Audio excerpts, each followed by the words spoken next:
Good evening, everyone. My name is Rachel Raz. I'm the director of the Early Childhood Institute of Hebrew College, and I want to welcome you all to this session about best practices in early childhood Jewish education, what parents need or what parents want.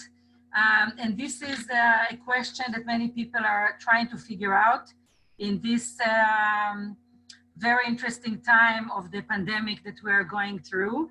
And we have with us several wonderful guests that I invited to join me. We have with us two parents of young children, Amram Migdal and Jessica Poltarak. They're going to share with us as parents. We have with us Faye. Faye, she's the director of the Early Childhood Education in Temple Israel in Natick. Gilad Amshalom created a new initiative, Shutafim Lakesher, that he's going to share with us, and Andrea Shapiro. She's going to talk about the idea of Parent Center. And Ahava Rosenthal is the Director of Parenting Through a Jewish Lens from Hebrew College. So we have several wonderful presenters here to share with us this evening and share some of their experience, some of their wisdom, some of their challenges, and hopefully it will be helpful for all of you. During the evening, feel free to write any comments or any questions in the chat box, and we will try to answer them later on closer to the evening, the end of the evening. So as I said, my name is Rachel Raz. I direct the Early Childhood Institute at Hebrew College. And this is one of a series of several other Zoom meetings of best practices in early childhood Jewish education. We are all in a very special time, and we are all facing different challenges and many opportunities. So we're trying to work on it together and learn from one another, because this is the best way to learn when everything is new to us. So I want to start with sharing with you. A couple of years ago, I participated in a seminar at Reggio Emilia in Italy. And during the seminar, we visited many preschools. We also participated in several workshops, but we also watched many videos about life in the preschool and the different activities, and we analyzed them, what we saw and what we can learn from them. And one of the things that I remember very vividly was one day they showed us a video of the first day of the preschool. And at the first day of the preschool, they actually invited all the parents to sit in a separate room. And they sat with the parents and said to the parents, tell us how you feel. And why do you feel the way you feel? And what are your hopes for your children? What are your goals for your children? Because they understood that as a school, they need to work very closely with parents, and not just in time of pandemic, but in every time. This is just a good practice to have a conversation with the parents. And when I came back, I started asking this question. Almost so many educators, not just early childhood educators, in Jewish setting, non-Jewish setting, public school, high school, and I ask educators if they ever ask the parents what they want or what their needs or what their goals for their children. And I would say that 99% of the people that I asked over the years said no. And I also try to, and you ask yourself, did you ever actually ask the parents what they want, what they need, what they feel, what their goals for their children, what they hope, what are their hopes for the children? And many of us don't really do that. And I also reflect as a mother, nobody ever asked me in the preschools, in the religious school, in the public school, nobody ever asked me what's my goal for my children. Everybody assumed that when I came to the school, they are the expert and they're going to do what they think is right without looking at me as a partner. So I first of all wanted to make sure that we all keep in mind that best practices, it's to talk to parents all the time and ask them. And I'm delighted that so many of you decided to come here tonight because you are curious to know what parents want. And sometimes it's easier to start with parents that are not part of our school to ask them, rather to ask the people that are with us, because sometimes we feel that this is kind of a threat. If they challenge us or they say something that we find not good about our schools or the way we do it, we look at something bad about us, rather a way to improve ourselves. So today we're looking at what parents want and what parents need.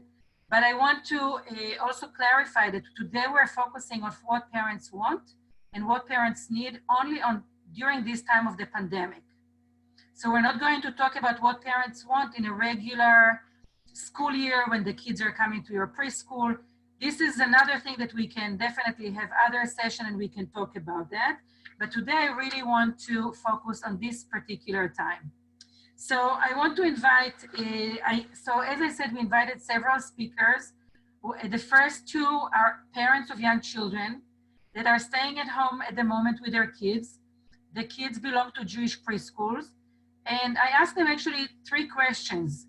One of them, to share with us one thing that really worked well for their family, something that the school is providing and working well for them. The other thing that I asked them is something that is a bit challenging for them. And the third thing, to tell us what will be helpful if their team or the school will hear them, what will be helpful for them. So I'm going to invite first Amram Migdal to share with us to answer these 3 questions. And I'm going to stop sharing the screen so we can see Amram. Hello, everybody. I'm Amram Migdal.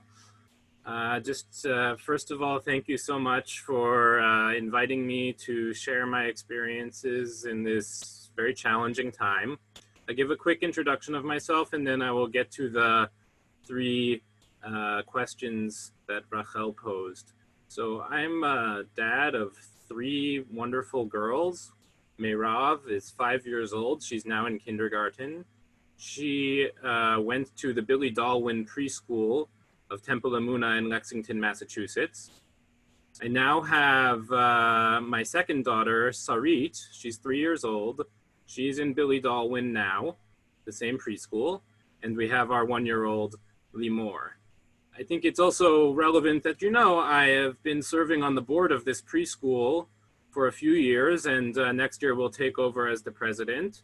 So as a board member, I have a little peek behind the curtain, and I can only express my appreciation and gratitude to all of you, because from what I have seen, the directors and especially the educators have been working so hard to adjust to this unprecedented challenges and working just for the benefit of our children because they love the kids, and I'm sure it's the same with all of you. So thank you so much. One thing that has been working for us, and it will be a little bit tangled between what is working, what's not working, and my request of you. They're all interlinked. What's working well for Sarit right now is not that much, actually. It's really hard to engage on Zoom or on virtual learning.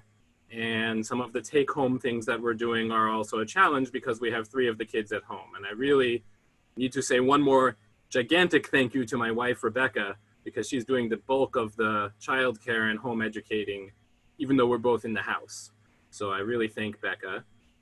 But what she has told me is that Sarit is really having a tough time. What's working for her is individual interactions with her teachers. She loves her teachers, or very small groups where it's not necessary to put the group on mute. As soon as the experience goes on mute for Sarit and she realizes that her teachers can't hear what she's saying and she's always chattering and showing them things, as soon as she realizes they can't hear her anymore and it's their turn to talk, that becomes a very difficult situation for her. But in the one-on-ones, which her teachers have been considerate to schedule with families throughout the preschool, that's worked a little bit better. And it's because she has the chance to share what's going on with her. So she's showing them her toys, and they can also ask her direct questions. It's also working somewhat if it's in a group setting and they're taking turns, between the kids, and one kid at a time is allowed to talk, because she does understand about taking turns, and so that's working a little bit for her. But in the bigger group situations, it's really difficult. She's not engaged that much. It's not just a matter of she'll be listening but go off the camera.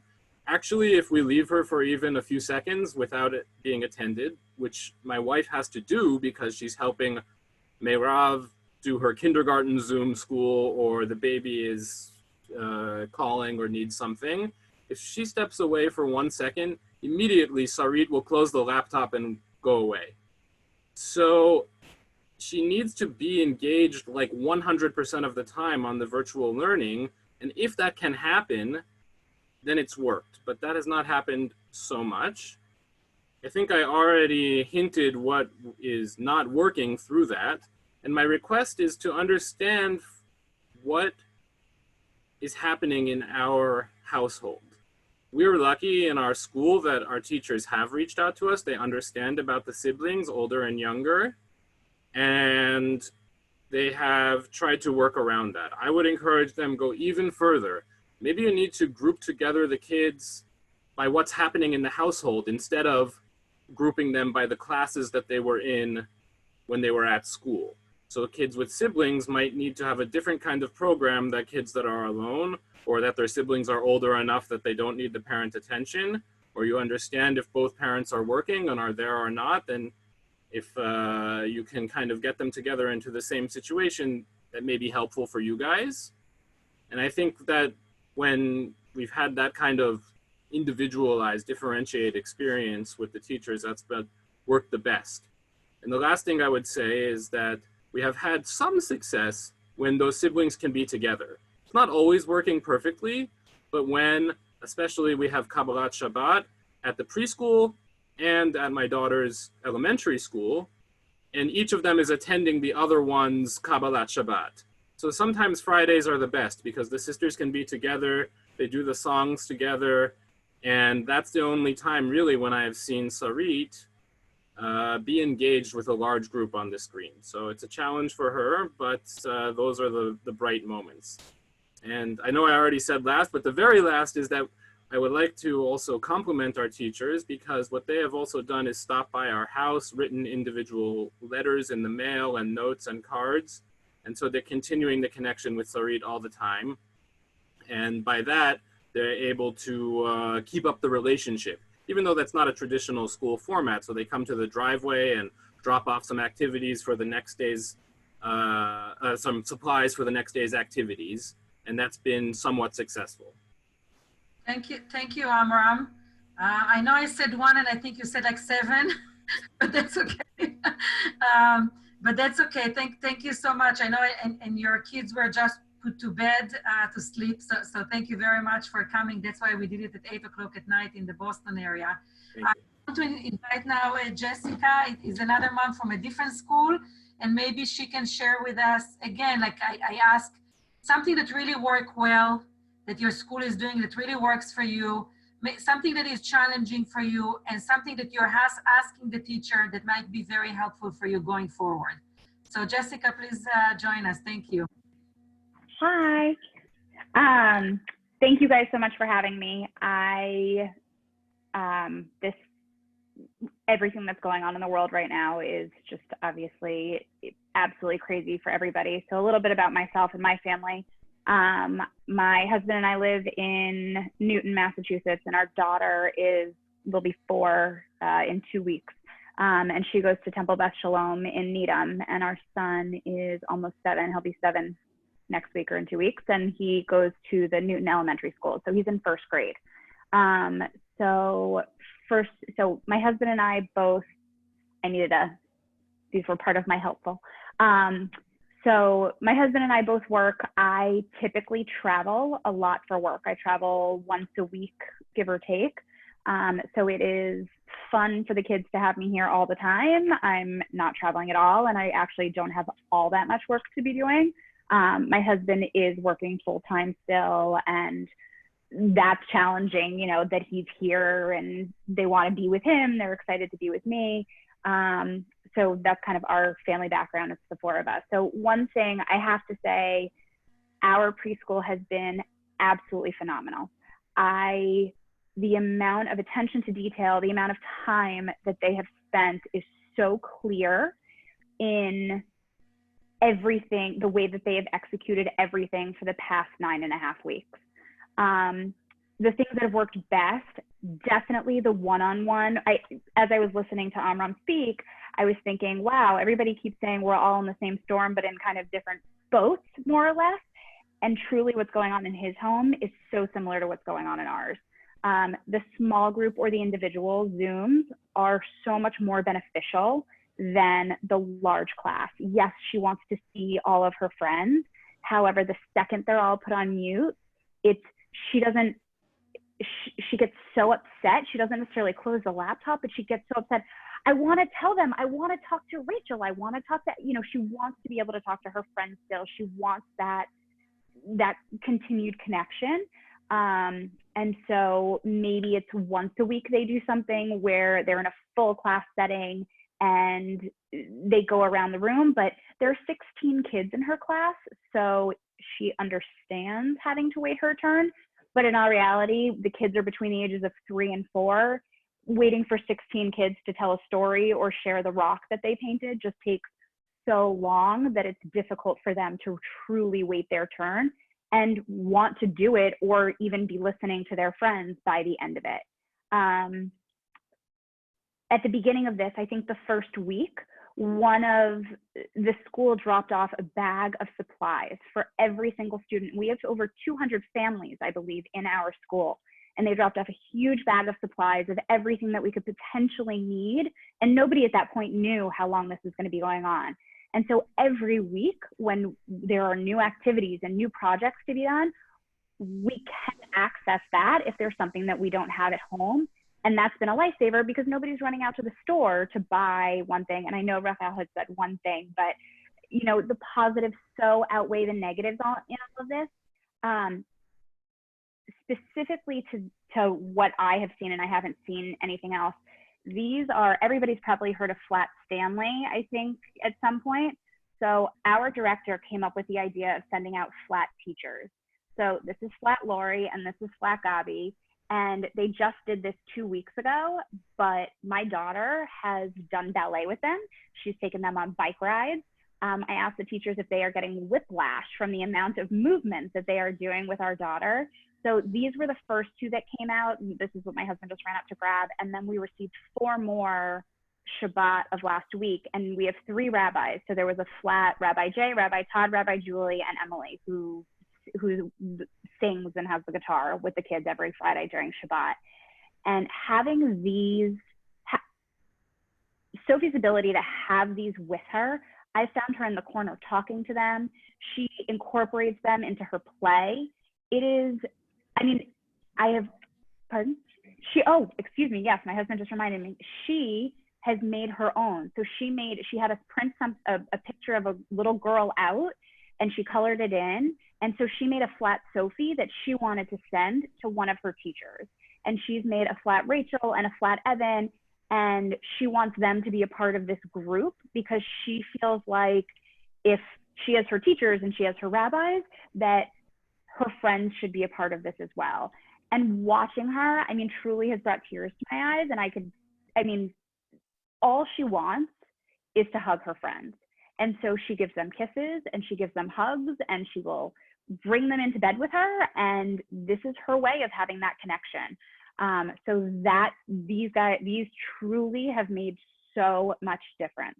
The one thing that I found challenging is that our first grader I spend on average 4 hours a day doing work with him.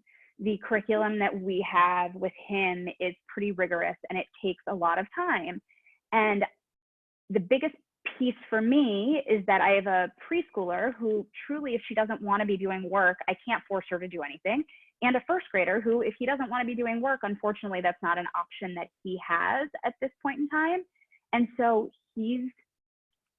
I hate saying it this way, but he's the priority in terms of my time during the day because I need to make sure that he gets his reading and writing and math done. And so the one thing that I'm finding is the small group or individual Zooms with her are fabulous and her teachers are so incredible, but we've been doing science projects and big art projects, which we asked her tonight at dinner because I wanted to be able to bring some of what she thought was going well or not as well with me here tonight. And she loves doing science projects with her teachers, but that's my time, which of course she's entitled to, but when I need to be doing stuff with him and he has reading and he has his teacher Zooms and specialist Zooms that I need to make sure he's in a quiet spot, those are hard for me. I do think that we've had more than a couple times that a teacher will email the night before at like 8 or 9 o'clock. Hey, if you could grab X, Y, and Z outside during a nature walk before your 9:30 Zoom tomorrow morning and have your child share. And I'm like, my kids go to bed at 7 o'clock and don't wake up till 8:15. Like there's no way she's gonna have this ready. So maybe at the beginning of the week, if we could just have a list of all of the things that are gonna be needed for the week, that would probably be the most helpful. And otherwise, having Zoom options that she can do without me. Our school has had every single day, there are 3 opportunities for our kids to log in.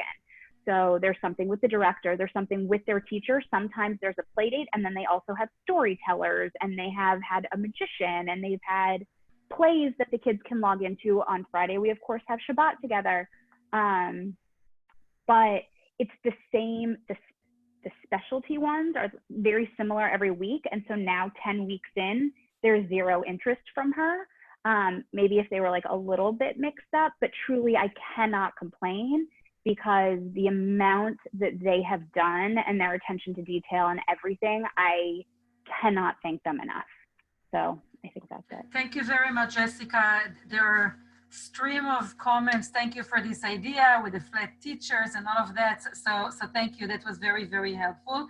I want to bring to the attention of everyone that last week we also had a session, best practices of early childhood, and we focused on remote learning. So we did share many different things about what time of the day to do certain things, what kind of activities, how to keep it fresh. We have a video recording of that. We will also have a video recording of tonight. So people are welcome to go and check our Facebook page. I'll put it later on and see these videos. So you can get many, many more ideas through that. So thank you, Jessica, and thank you, Amram. I want to move a little bit to some of our people on the ground and maybe that they have a bigger picture, not the individual family. So I'm going to invite Faye Tonkonogy. Tonkonogy. You will have to say it correctly. Tonkonogy. Okay, I'll practice. I'm sorry. Okay. And I asked Faye, first of all, I want to thank Faye because she reached out to me a couple of weeks ago and said, can we offer some training for teachers? So these seminars is one of several that we did, and it's thanks to Faye of reaching out to me earlier through the storm. And Faye, I invite her she's doing different things with her parents to learn from them regularly. And she's going to share 2 different things that she's doing and what she's learning from them. So thank you, Faye. Sure. Thank you, Rachel. Hello, everybody. So we started 9.5 weeks with Zoom sessions. Our staff hit the ground running and they just went for it. And one of the things we started to see was in the very beginning, it was so novel. We had a lot of excitement about it, a lot of attendance, and then it started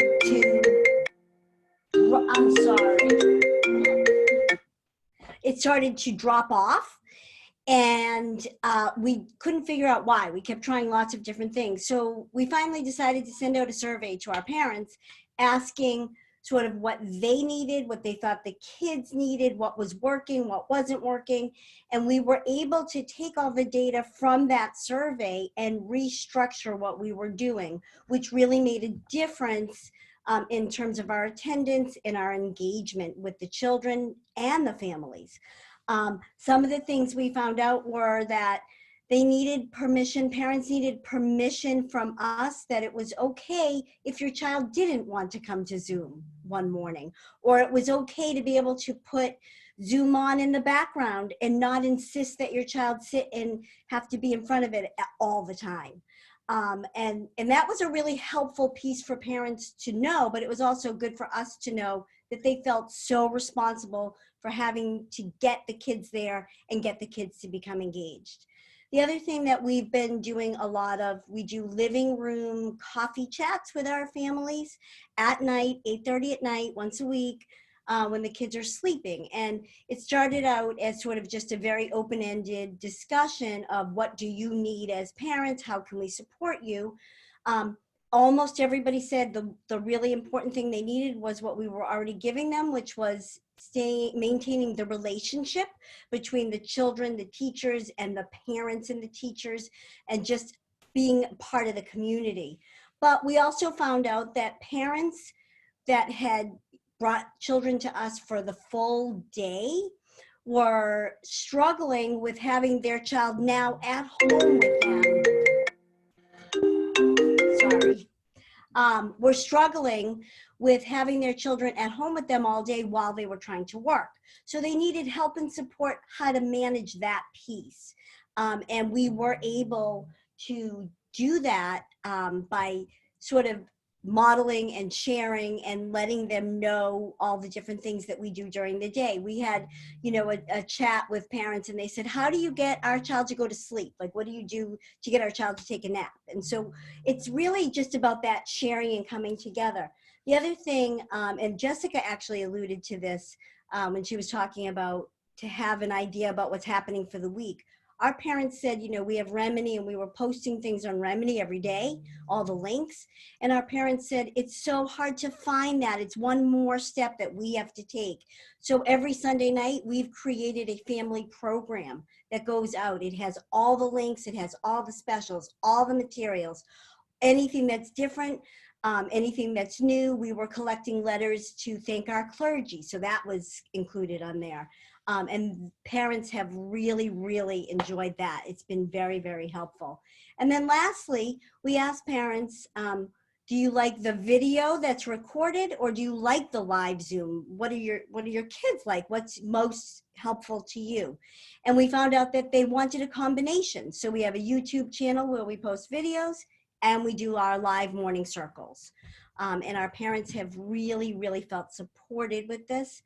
And we also have brought some specialists to our living room coffee chat. We had a social worker come in and talk to parents about the difficulty and the challenge of doing what they're trying to do.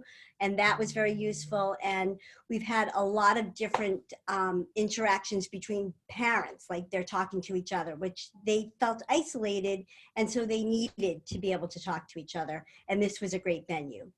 So that's pretty much what we do with our parents and how we maintain relationships. We've learned a lot from them, and they've very much appreciated the support that they are getting from us.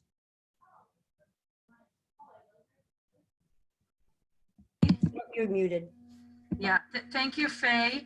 And again, a reminder to everyone, if you have any question to any of the presenter, you know, put them in the chat box and we'll try to read through them and later on answer them. So thank you very much. I want to invite now Gilad Amshalom. Gilad he is also a father of young children, and he can share with us. He's also a specialist in mental health of infants.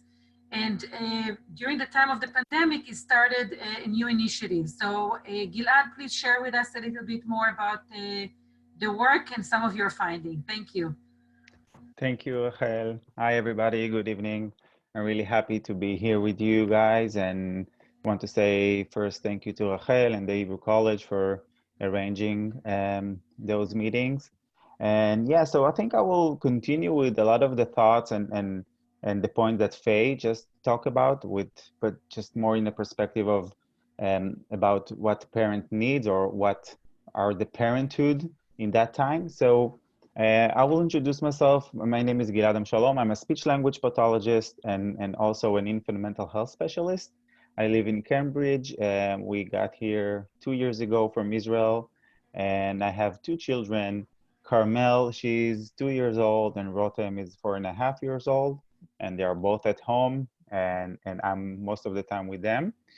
So almost 8 weeks ago, when I understand that we're going to stay at home for a while, and just in a second, all our interaction with adults are just, stopped. So it felt for me pretty hard to I'm a very social person, and I found myself, as much as I love my wife, I was, I was reaching to talk with other parents, other adults about what's going on, because it felt to me like a very unusual time.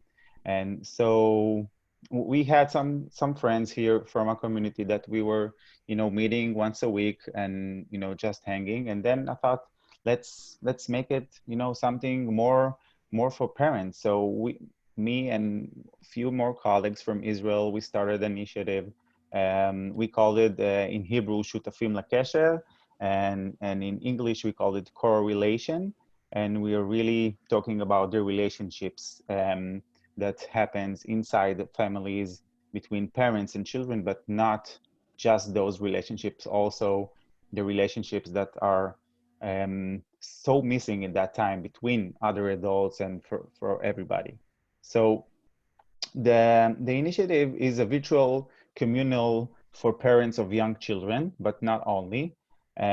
So we basically bring together parents that in need of support during this time. And we bring also early childhood professionals. So some of the colleagues are social workers, some of them are psychologists, and some of them are infant mental health specialists.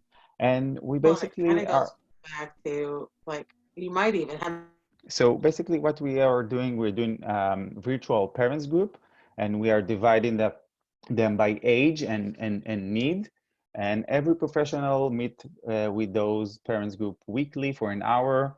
And we did it over a period for around between 4 to 8 weeks. It was really dependent on how the group was created and what were the needs of the parents. So we had 6 group that runs in Israel, and this is the last group. This is the last week of the groups in Israel, because they are almost after this period. So but we have 3 more groups, 2 in the East Coast and 1 more group in the West Coast. And the main goal of those group is to provide a safe place for the parents, and not just for the parents, for their parenthood. And we are offering every week emotional support for the parent, consultation, and also guidance with with a lot of things that is going on with their children, with their development. And I think additional goal that we wanted to create is some kind of a small and independent parental communities, and that in that time can become a self-contained source for them, and support, and not just support, a lot of empathy during that crisis. And what we see and what we saw and still see, that a lot of so I see, so we offer, so it was free of charge, and everyone, all the professional and also me, everybody did it free of charge, and it's volunteer. And yeah, so I will continue. So I think the main narrative and the theme that I want to share with you, it's like behind the scene of what's going on with parents in that time, and not just from the perspective of what they need to do with their kids. It's more about their process that their parenthood is going through this time. And so I will share with you like 5 main themes and narrative that we are seeing, we saw in Israel at the beginning, and also in the mid of the pandemic, and we see very much here. So so I think the first need of parents, or the first theme that we see, is that parents need a safe place in those times to share their thoughts and their concern. They need that someone will give them reassurance for those concerns that they have, and about all the concern that they see during the day. And like some of the things that Faye was sharing with us about, even if they have to put the children in front of Zoom, those thoughts bring a lot of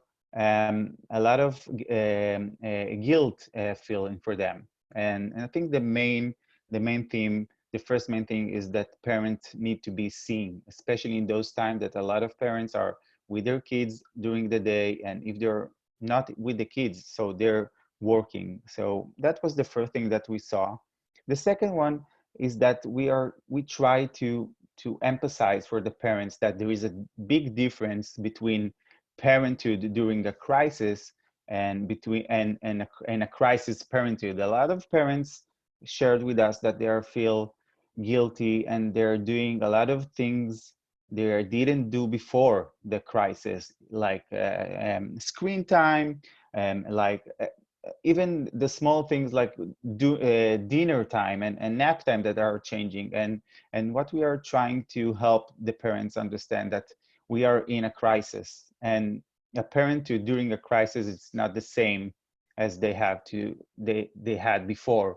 And so that's a lot of the things that we're trying to help the parent to understand that it's okay, and to give them those insurance.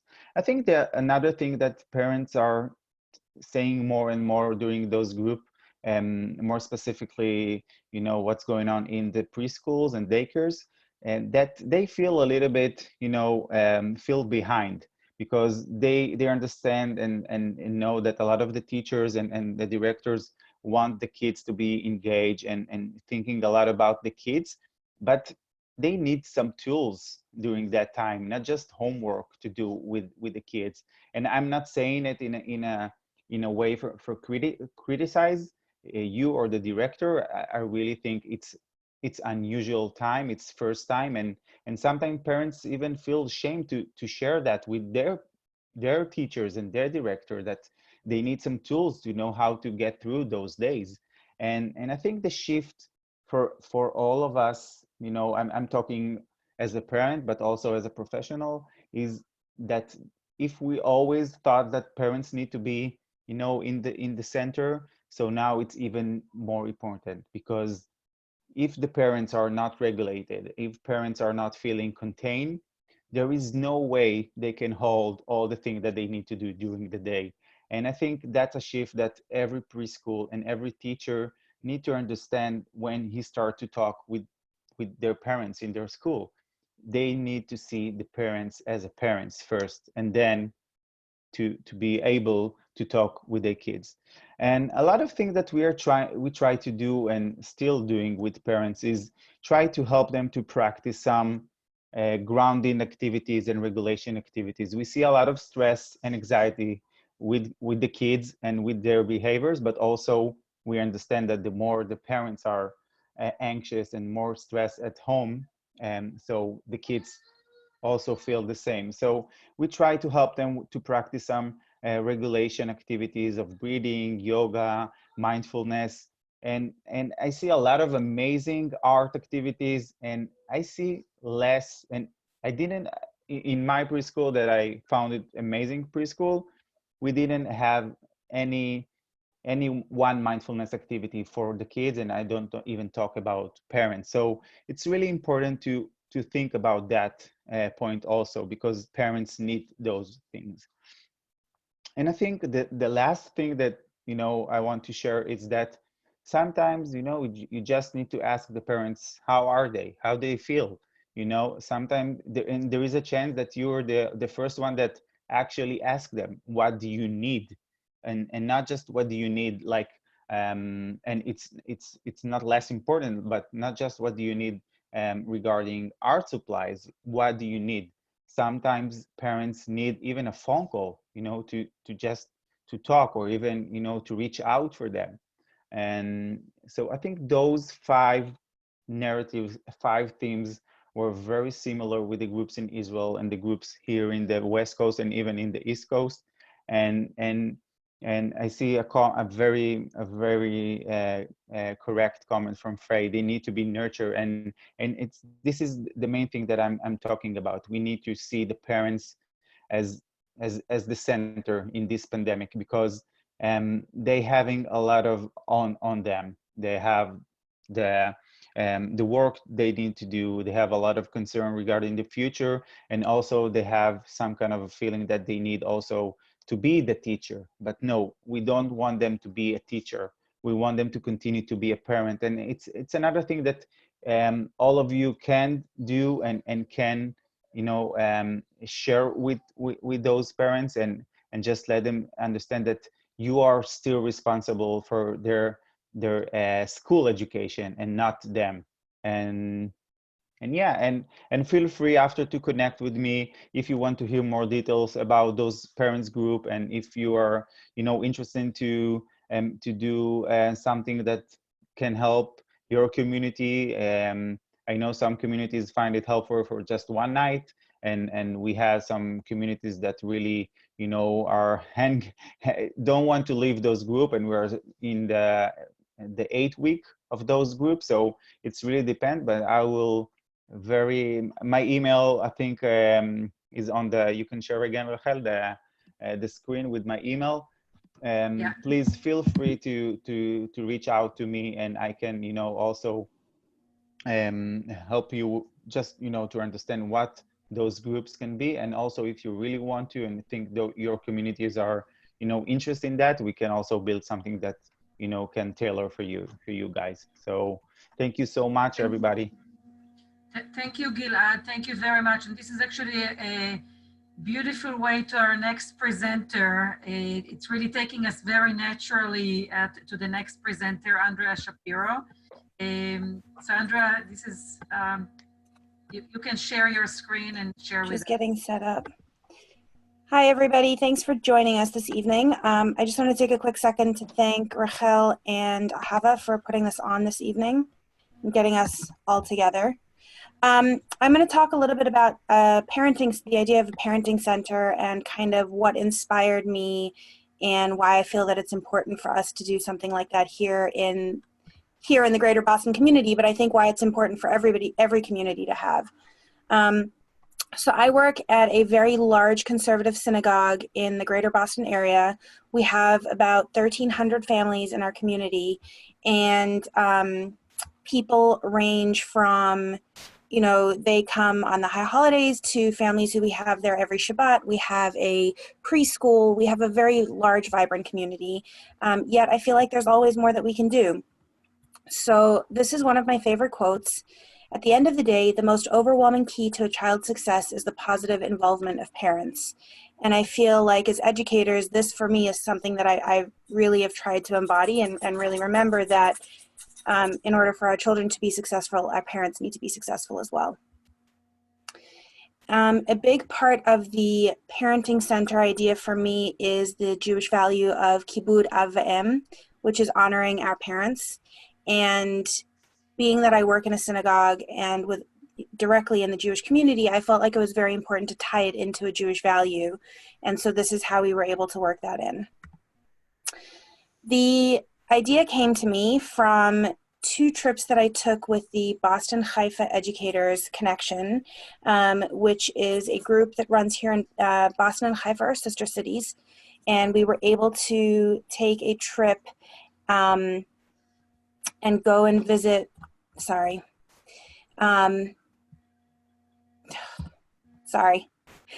were visiting the parenting centers in Haifa.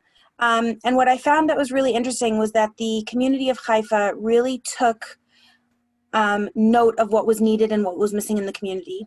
So one of the first centers that we visited was Horim Bemerkaz, which was actually opened in conjunction with CJP, which is the Jewish Federation of Greater Boston, Combined Jewish Philanthropies. And they together created this amazing place for families to come to. Horim Bemerkaz is geared towards a very diverse, low socioeconomic community. And they realized that they needed to support the families, not just the children coming into the schools, but the families that were working in the community as well. The next center that we went to visit was the Lilach Center. This is also I believe this was the second parenting center that was opened. It was also designed for low socioeconomic community, primarily for Ethiopian immigrants. And one of the biggest things for this community was that there were major cultural differences, and there were major language differences that they were dealing with, not only in the families coming in, but within the home. So the Lilach Center's vision is a home that is a strength in the community. It supports and promotes development by providing multidisciplinary services to all families of early childhood in Neve Paz, which is the community in Haifa. And what I loved about this particular parenting center is they do have some offerings in the mornings, but their offerings are primarily in the when the kids are getting out of school. And the families would come in and they would teach parents and grandparents how to play a board game with the child and how to interact with the child and how to have a conversation with them and ask them about their day. And on the right here, you can see the circles of influence. This is something that they use, that the different areas that are all influencing in each other in the community. None of them stand alone. They're all intertwined. The third center that we visited that really impacted me the most was Chorev Arba Esrei. And I think that the reason that this one influenced me the most is that it's most like the community that I live and work in. It's a higher socioeconomic community. Most of the families that come to the community are two-parent working families. And it really looks like Haifa has taken the time to see what parents need. What do these parents need? Programs that they're offering cover everything from pregnancy, maternity, parental guidance, everything that you can think of that a parent might be interested in, they're covering. The lady who runs the center and was telling us about it says that she opens up her registration and within about 35 or 40 minutes, her seats are all booked and the workshop is full. And it just goes to show that parents are thirsty. They're looking for this information. And if we can get it to them and we're investing in them, it's going to be successful in the long run. So why is a parenting center important here? There was a study done in 2016 that said that parents today are, and I think it still stands even though it was 4 years ago, parents today are more stressed and anxious than ever before. Parents have so much going on in their lives. They are working. We're now stuck at home. We're now trying to figure everything out and juggle it. And they need an outlet. They need somewhere that they can go to get information and learn how to deal with all of that.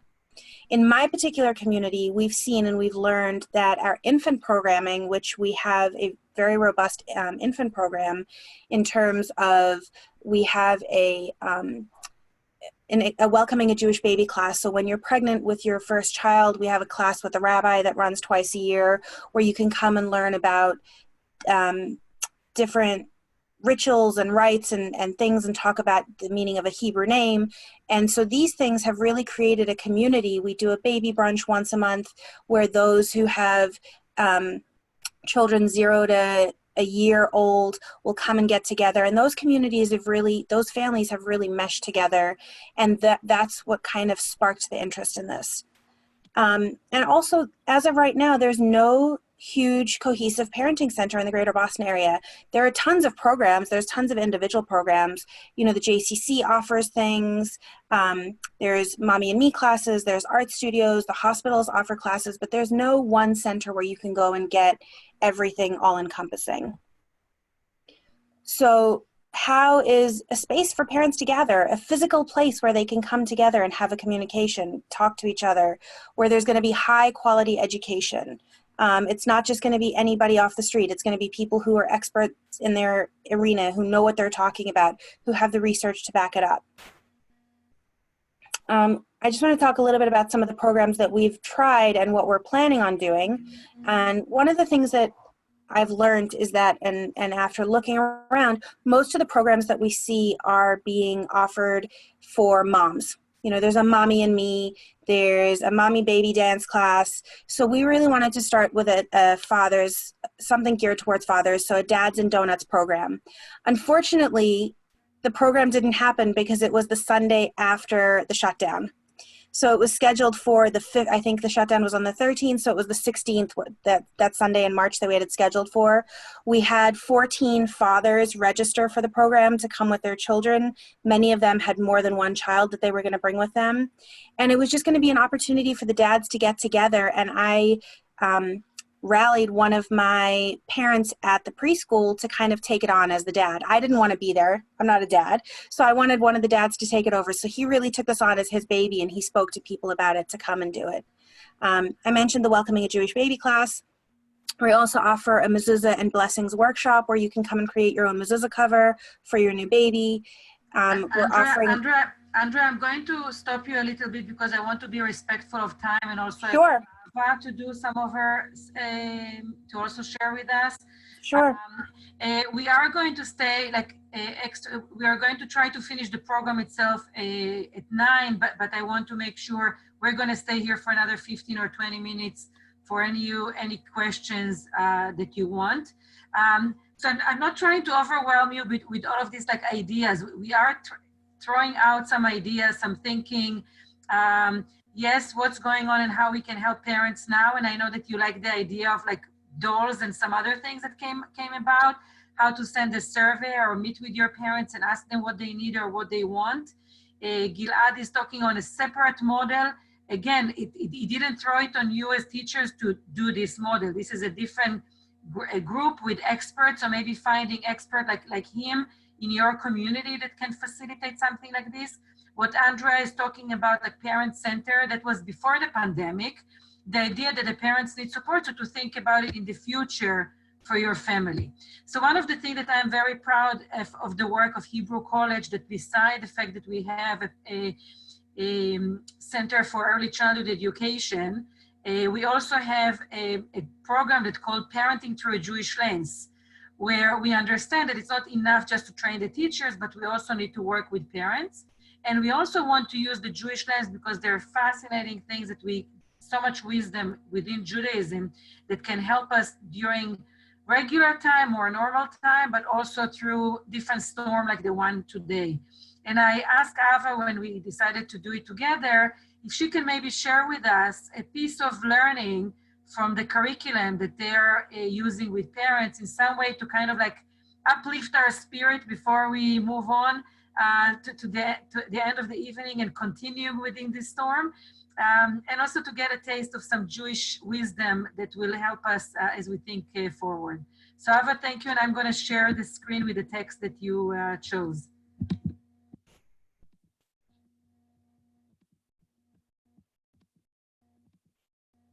Thank you. Welcome everybody. And my name is Ahava Rosenthal. I'm the director of the Parenting Through Jewish Lens program at Hebrew College that is also very supported by our CJP for our federation. And just to kind of summarize what we do, we have created a program that brings parents together to explore how Jewish values, traditions, and wisdom support them as they navigate their parenting journeys. And we have curricula that is geared towards different age groups. Parents of different age groups serve young children, of teens, and of tweens. And we have instructors that facilitate meaningful discussions with a community of parent learners around Jewish text study that builds community and friendships, that creates Jewish family engagement in and outside of the home, and creates those safe spaces that Gilad was talking about to share the ups and downs of the parenting experience. And actually, Jessica came to you because she is taking one of our Parenting Through Jewish Lens classes at Temple Beth Shalom. So there's a connection there. And I am bringing to you today one of our favorite learnings from one of our sessions that is actually called Parenting for Shalom Bayit. And one of the central texts that we use in it is the idea of the midrash, the story of how and why we place the mezuzah on an angle versus straight up or horizontally. So I'm just going to share that with you and then just sort of help to bring that to a close. Rashi maintains that a mezuzah should be affixed vertically, straight up and down.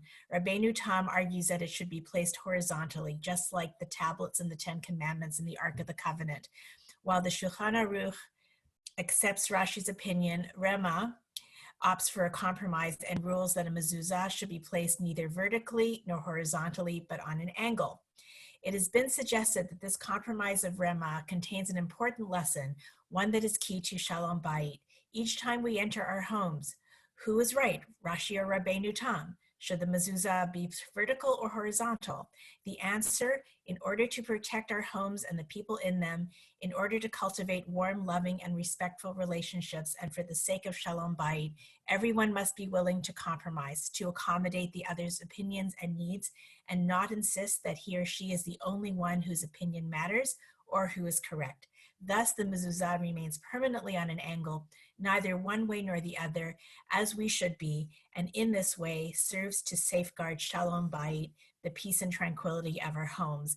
And what speaks to me about this text now is, as the parent speakers have shared their own experiences, as Gilad and Andrea have talked about the needs of parents, it is so very clear that one of the hardest things to maintain during this shutdown period, during this pandemic, is a sense of equilibrium in our homes.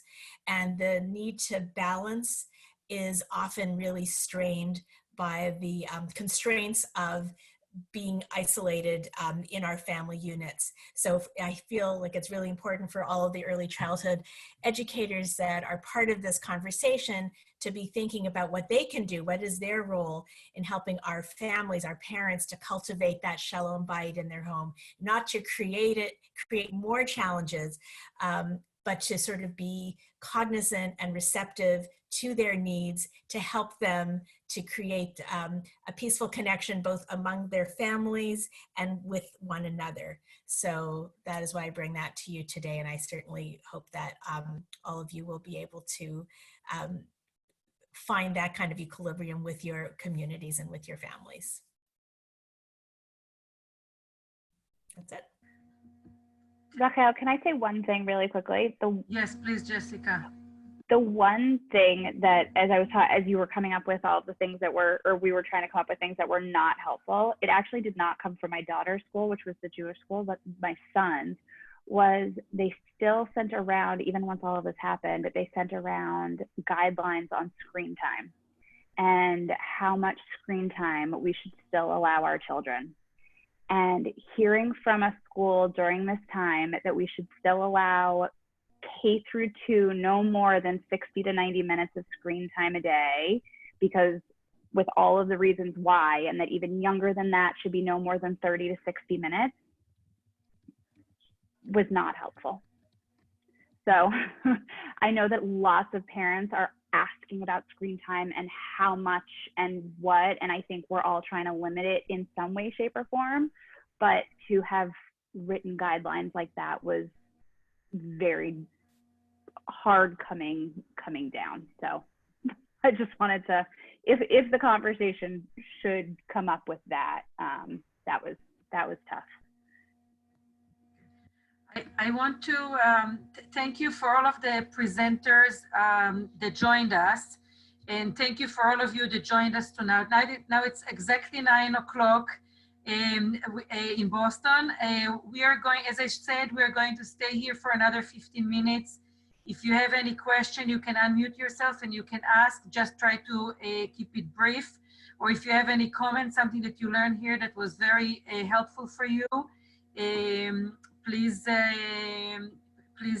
share it with us. I actually have a question for everybody. I'm just wondering,